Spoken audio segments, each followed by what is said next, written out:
কিয়ামতে আল্লাহ তিন ব্যক্তির উপর দয়া করবে না।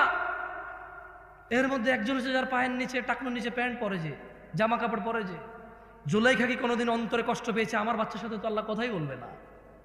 এদেশের আব্দুল্লাহ, আব্দুর রহমান, আব্দুর রহিমরা, এদেশের জামশেদরা কি কখনো এরকম নিজের বাচ্চার টাকনুর নিচে প্যান্ট দেখে কি কখনো কল্পনা করেছে, হায় রে আমার আদরের সন্তানটার সাথে আল্লাহ কথাও বলবে না, দয়াও করবে না, রে কি করলো আমার ছেলে?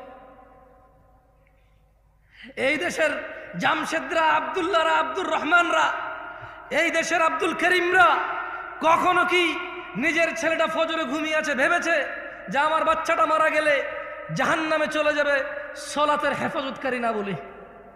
কোনোদিন কি কল্পনা করেছে এই দেশের আব্দুল করিমরা? বলেছে? বলেন তো।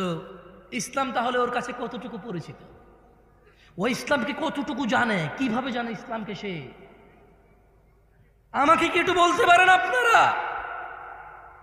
যে দেশের ভ্যান ড্রাইভার, রিক্সার ড্রাইভাররা সারা দিন কষ্ট করে 800 টাকার জন্য, অথচ ফজরের 2 রাকাত সুন্নত দুনিয়াতে যা আছে এর চাইতে বেশি, সে ফজরের 2 রাকাতে যায় না, 800 টাকার পিছে ঘুরে।